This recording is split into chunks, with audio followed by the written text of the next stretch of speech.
Disclaimer. Stock future and option में trade करने वाले लोगों के बारे में एक आंकड़ा यह भी कहता है कि 100 में से 90 लोगों को इसमें लॉस ही होता है।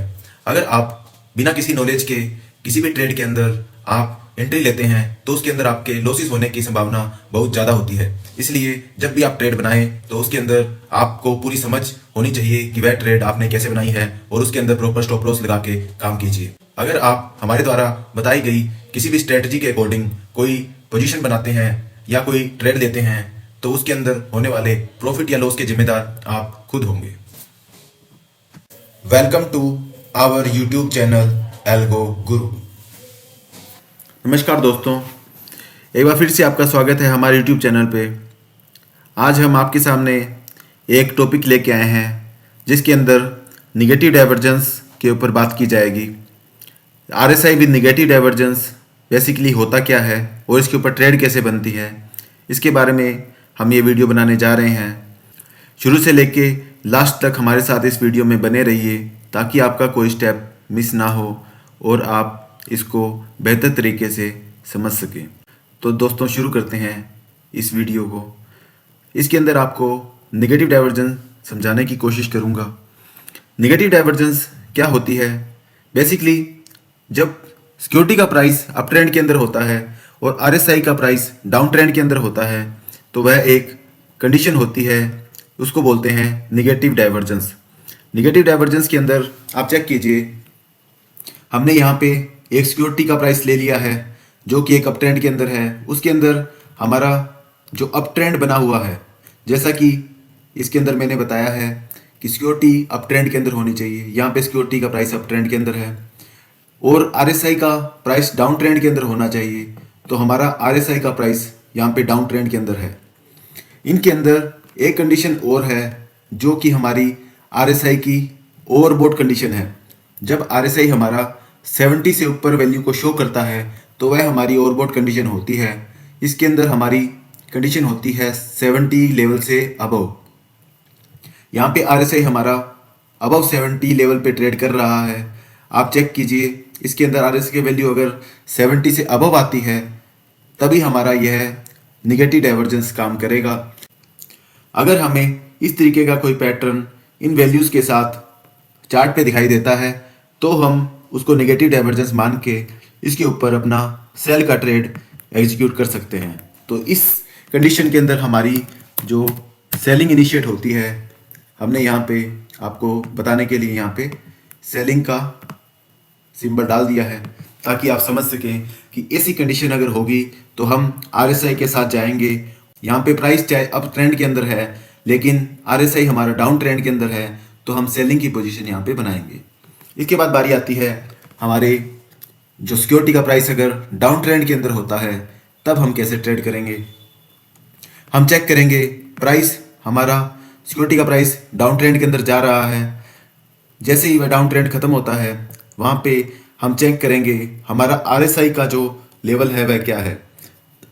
RSI का लेवल 30 से नीचे होना चाहिए, वह ओवरसोल्ड कंडीशन में होना चाहिए, जो कि हमारा RSI के लेवल 30 के नीचे है और एक ओवरसोल्ड कंडीशन यहाँ पे बन रही होती है। उसके बाद देखेंगे कि RSI के अंदर जो लो बना है, लो से दूसरे जो हायर लो को मिला देंगे, हमारा एक अप ट्रेंड बन जाता है। अगर यह कंडीशन ट्रू होती है तो यह हमारा एक निगेटिव डाइवर्जेंस बन जाता है। इसमें निगेटिव का मतलब सिर्फ यही है कि इन दोनों के बीच में एक विरोधाभास होता है। यहाँ पे यह ऊपर जाने की कोशिश कर रहा है तो RSI इसके अंदर दिखा रहा है कि यहाँ पे अब सेलर आ चुके हैं, यहाँ पे बायर्स ने मार्केट से अपना कंट्रोल खो दिया है। RSI अगर वीक है वह शो करता है कि उसके अंदर जो सेलर्स आने की कोशिश कर रहे हैं, बायर्स धीरे धीरे निकल रहे हैं। ऐसे ही आप अगर RSI की कंडीशन चेक कीजिए, 30 से नीचे है, इसका मतलब है कि वह पोजीशन ओवरसोल्ड हो चुकी है। बायर्स उसके अंदर एंट्री लेने की शुरुआत कर चुके हैं। सेलर्स अब धीरे धीरे यहाँ से निकलना शुरू कर रहे हैं। यहाँ पे अगर बाइंग बनाते हैं तो हमें एक अच्छा प्रॉफिट होगा। हमें बाइंग बनानी होती है अपने सिक्योरिटी के प्राइस पे। तो दोस्तों हम नेगेटिव डाइवर्जेंस समझ चुके हैं। हम इसके लिए डायरेक्टली मूव करते हैं हमारे बैंक निफ्टी के चार्ट पे। बैंक निफ्टी का चार्ट हम लगा चुके हैं। बैंक निफ्टी के चार्ट के ऊपर 15 मिनट के चार्ट पे आपको मैं सबसे पहले काम करवाने की कोशिश करूंगा। इसके अंदर चेक करेंगे 15 मिनट पे कोई डाइवर्जेंस है तो उस पर ट्रेड बनाएंगे। मैंने बैंक निफ्टी का 15 मिनट का चार्ट लगा लिया है। बैंक निफ्टी के अंदर हम चेक करेंगे कि हमारा RSI ओवरबॉट या ओवरसोल्ड कंडीशन में होना चाहिए। अब हम थोड़ा सा पीछे जाते हैं और यहाँ पे चेक करने की कोशिश करते हैं कि हमें यहाँ पे कोई ट्रेड मिलती है या नहीं। यहाँ पे आप चेक कीजिए, ये एक लो है, उसके बाद इसने एक लोवेस्ट लो यहाँ बनाया है 42,100 के आसपास इसने एक लो बनाया है।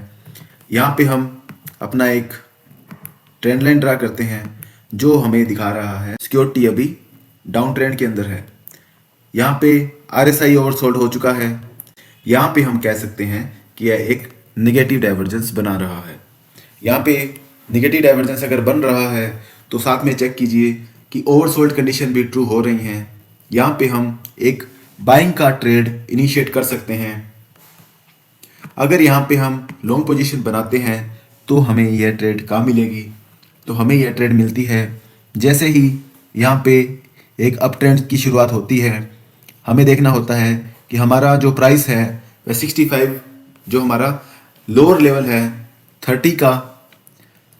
अब यहाँ हमें देखना होता है कि जैसे ही RSI का प्राइस 30 के ऊपर जाने की कोशिश करता है वहाँ पे हमें अपना ट्रेड इनिशिएट करना होता है। इस कैंडल के क्लोजिंग पे हम अपना ट्रेड इनिशिएट करते हैं।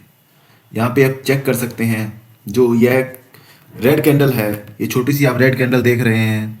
यहाँ पे RSI 30 का लेवल काटने की कोशिश कर रहा है, वहाँ पे हम अपना ट्रेड बना लेते हैं और स्टॉप लॉस ले लेते हैं दोस्तों। जो ये लोवेस्ट कैंडल है उसी का हम स्टॉप लॉस ले लेते हैं। उसके बाद बारी आती है हमारे टारगेट निकालने की। टारगेट हमारा इस ट्रेड के अंदर क्या होगा। टारगेट के लिए हमें चेक करना होगा हमारा जो RSI का लेवल है 70 से अबव होना चाहिए, जो कि हमारा इस कैंडल पे है। हम यहाँ तक अपना टारगेट ले लेते हैं। इसकी क्लोजिंग के ऊपर हमारा टारगेट बन जाता है, यहाँ पे हमारा टारगेट आ जाता है। 15 मिनट का चार्ट है दोस्तों और बैंक निफ्टी हम ट्रेड कर रहे हैं। देखिए स्टॉप लॉस हमारा 105 रुपये का है और टारगेट हमारा 860 रुपये का है। यहाँ पे हमें बहुत ही बड़ा टारगेट देखने को मिला है जिसके अंदर रिस्क टू रिवार्ड हमारा 8.16 का आ चुका है। यह एक बहुत बड़ा टारगेट हम अचीव कर पाए हैं, सिर्फ नेगेटिव डाइवर्जेंस को फॉलो किया है। इसके अंदर हमें बहुत अच्छा टारगेट देखने को मिल चुका है। अब हम इसके अंदर टाइम फ्रेम चेंज कर लेते हैं और इसको बढ़ा के 1 घंटा हमने कर दिया है। 1 घंटे के चार्ट पे बात की जाए निगेटिव डाइवर्जेंस की तो इसके अंदर खोजने की कोशिश करेंगे कोई ऐसा पैटर्न हमें मिल जाए। हम थोड़ा सा बैक टेस्ट करेंगे तो हमें आसानी से यह पैटर्न देखने को मिल सकता है।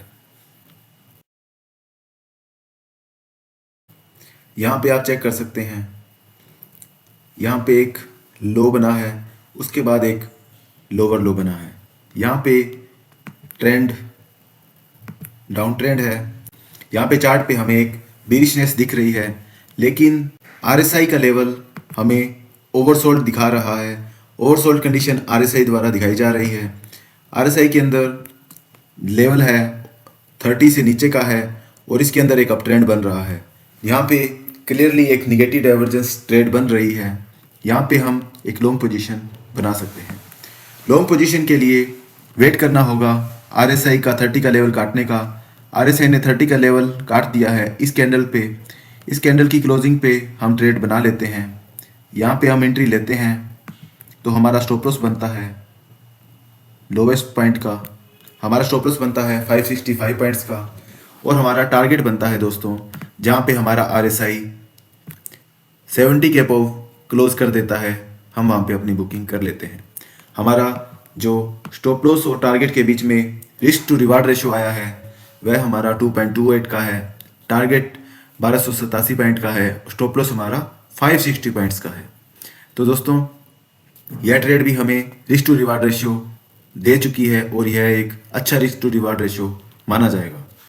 अब इसके अंदर बारी आती है एक दिन के चार्ट की। वनडे का चार्ट अगर हम देखते हैं तो इसके अंदर निगेटिव डाइवर्जेंस कैसे काम करता है। हम स्टेप बाय स्टेप आगे बढ़ रहे हैं और इसके अंदर आपको दिख रहा होगा कि हमें निगेटिव डाइवर्जेंस पे काम कैसे करना है।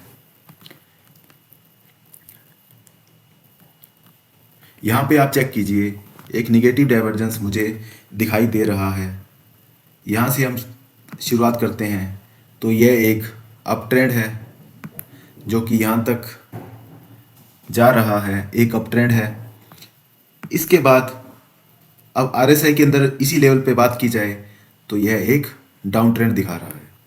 आरएसआई के अंदर यहाँ पे एक डाउन ट्रेंड है और चार्ट के अंदर सिक्योरिटी का प्राइस देखा जाए तो यह एक अप ट्रेंड दिखा रहा है। तो यहाँ पे एक निगेटिव डाइवर्जेंस बन चुका है। आरएसआई की वैल्यू 70 से ऊपर है तो यह एक ओवरबोट रीजन के अंदर है। यहाँ पे ओवरबोट रीजन है और यहाँ पे हमें एक शॉर्ट पोजीशन मिलेगी। शॉर्ट पोजीशन हम कब बनाएंगे? जब हमारा जो प्राइस है वैसे 70 से नीचे जाने की कोशिश करेगा और 70 के नीचे जैसे ही क्लोजिंग मिलती है हम वहाँ पे ट्रेड बना लेते हैं। स्टॉप लॉस दोस्तों हमारा होता है उसके हाई का और टारगेट होता है हमारा जहाँ पे हमारी आरएसआई की वैल्यू 30 से नीचे जाती है। आरएसआई की वैल्यू जैसे ही 30 के नीचे क्लोज करती है हम वहाँ पे एग्जिट कर लेते हैं। यहाँ पे आरएसआई की वैल्यू हमारी 30 के नीचे आ चुकी है, यहाँ पे हमारा एग्जिट मिल चुका है। अब यहाँ पे वन डे का चार्ट है दोस्तों और आपको यह स्टॉप लॉस और टारगेट देखने को मिला है। स्टॉप लॉस है सिर्फ 446 पॉइंट का और हमारा टारगेट है दोस्तों 3090 के आसपास का। रिस्क टू रिवार्ड रेशियो इसके अंदर हमें मिलता है 6.93 का। तो यह एक अच्छा रिस्क टू रिवार्ड रेशियो हमें वन डे के चार्ट पे भी देखने को मिल चुका है। आपने देखा हमने 15 मिनट, 1 घंटा और 1 दिन के चार्ट पे आरएसआई के डाइवर्जेंस, नेगेटिव डाइवर्जेंस पे काम किया तो हमें अच्छे रिजल्ट देखने को मिले हैं। इसके अंदर आप देखेंगे कि स्टॉप लॉस हमारे टारगेट के मुकाबले बहुत ही छोटे हैं। स्टॉप लॉस हमें सिर्फ वह लेना होता है जो उस कैंडल के हाई का होता है। उसके आसपास की कैंडल का जो सबसे बड़ा हाई होता है वही हमारा स्टॉप लॉस होता है और यह एक आम सा स्टॉप लॉस है। बैंक निफ्टी के अंदर छोटा मोटा स्टॉप लॉस इसको मान सकते हैं अगर हम वन डे का चार्ट फॉलो करते हैं तो। अब बात कर ली जाए किसी स्टॉक के अंदर, हम एक स्टॉक के अंदर भी आपको दिखा देते हैं। जैसे कि हमने मारुति का स्टॉक उठा लिया है, मारुति के अंदर भी सेम पैटर्न देखने की कोशिश करेंगे 15 मिनट के चार्ट पे। 15 मिनट के चार्ट पे हम मारुति के अंदर ऐसा ट्रेड मिलता है तो उसको बनाने की कोशिश करते हैं। निगेटिव डाइवर्जेंस का ध्यान रखना होता है। हम इसके अंदर हायर हाई और हायर लो के ऊपर थोड़ा सा ध्यान देंगे तो हमें यह पैटर्न देखने को आसानी से मिल जाता है।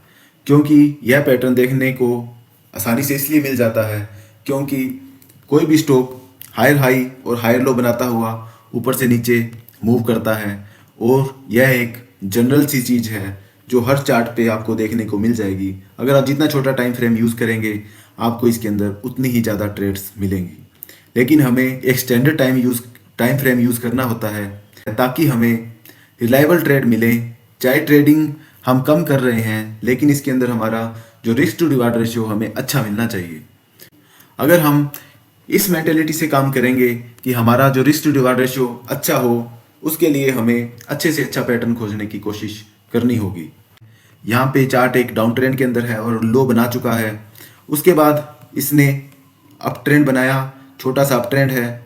आप चेक कीजिए, मैं इसके अंदर एक पार्ट ड्रा करता हूँ ताकि आपको क्लियरली पता लगे कि यहाँ पे हो क्या रहा है। आप चेक कीजिए, यहाँ पे एक डाउन ट्रेंड आया, फिर अप ट्रेंड आया, फिर एक डाउन ट्रेंड आया, फिर उसके बाद में एक स्टॉक ने ऊपर की तरफ मूव करना शुरू कर दिया। यहाँ पे आप देखेंगे अगर ट्रेंड लाइन ड्रा की जाए तो यहाँ से हम ट्रेंड लाइन यहाँ पे ड्रा करेंगे तो एक डाउन ट्रेंड शो किया है। यहाँ पे जो शेयर का प्राइस नीचे जा रहा है एक डाउन ट्रेंड बना रहा है। लेकिन क्या आरएसआई यहाँ पे अप ट्रेंड के अंदर है? अगर अप ट्रेंड के अंदर आरएसआई यहाँ पे हमें देखने को मिल जाता है तब हम कहेंगे यहाँ पे निगेटिव डाइवर्जेंस बन रहा है। आप चेक कीजिए, यहाँ पे हमें निगेटिव डाइवर्जेंस मिल रहा है।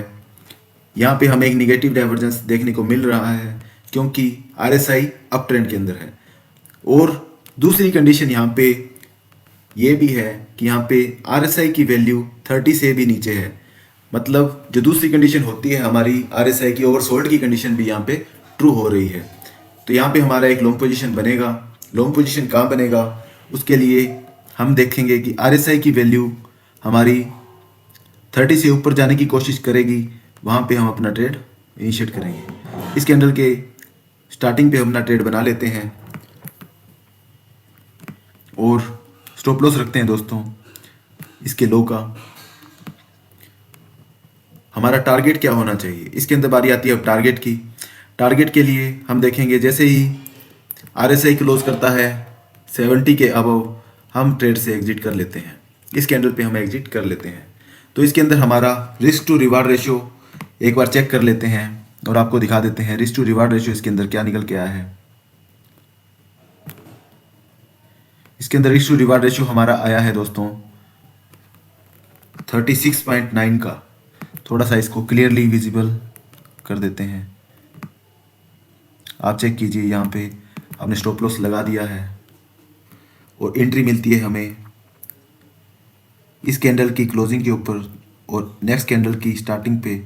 आप एग्जैक्ट देख लीजिए, यहाँ पे स्टॉप लॉस मात्र हमारा मारुति के अंदर 9 पॉइंट का है और टारगेट हमारा 198 पॉइंट्स का है। यह टारगेट हमें मिल चुका है सिर्फ और सिर्फ 21 सितंबर से लेके यह 22 सितंबर तक सिर्फ एक दिन के अंदर 198 पॉइंट का टारगेट हमें मिल चुका है।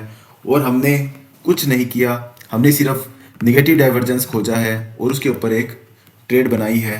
बिल्कुल हमने प्रोसेस को फॉलो किया है और हमें इतना बड़ा टारगेट देखने को मिल चुका है मारुति जैसे स्टॉक में। यह एक हाईली वोलेटाइल शेयर है और ऐसे मूव इसमें मिलते रहते हैं। तो हमें वे स्टॉक चूज़ करने होते हैं जिनके अंदर वोलेटिलिटी अच्छी है। उसके अंदर हम अगर नेगेटिव डाइवर्जेंस के ऊपर काम करेंगे तो अच्छा पैसा हम बना सकते हैं। अब बात करते हैं 1 घंटे के चार्ट की। 1 घंटे के चार्ट के ऊपर नेगेटिव डाइवर्जेंस देखेंगे कैसे बनता है। मारुति के स्टॉक के अंदर आ चुके हैं, 1 घंटे का चार्ट लगा लिया है। अगर यहाँ की बात की जाए तो यहाँ पे एक अप ट्रेंड है,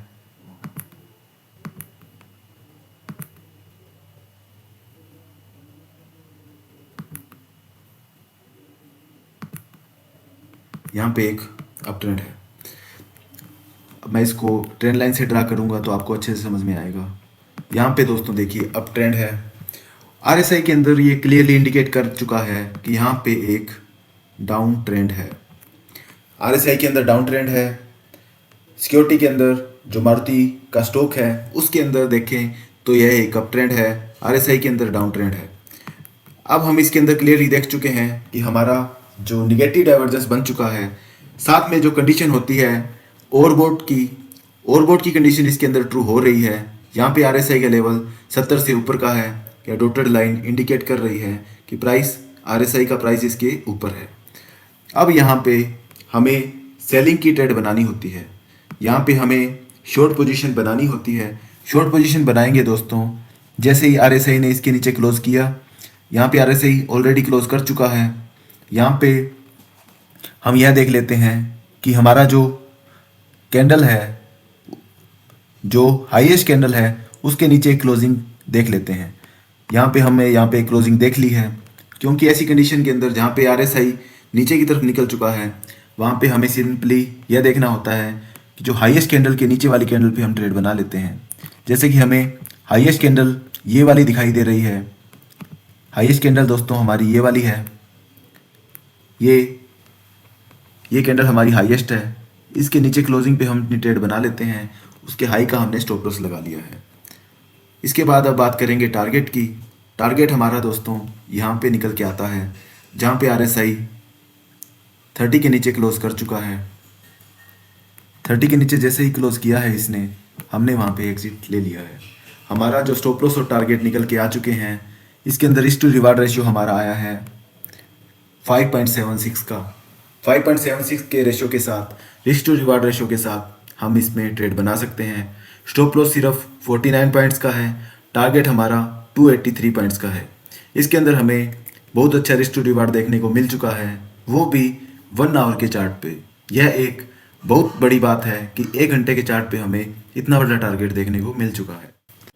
वनडे के चार्ट पे बात की जाए तो मारुति के अंदर हम निगेटिव डाइवर्जेंस पे बात करेंगे। निगेटिव डाइवर्जेंस के लिए हमें देखना होगा कि एक अप ट्रेंड हो, सिक्योरिटी के अंदर एक अप ट्रेंड होना चाहिए।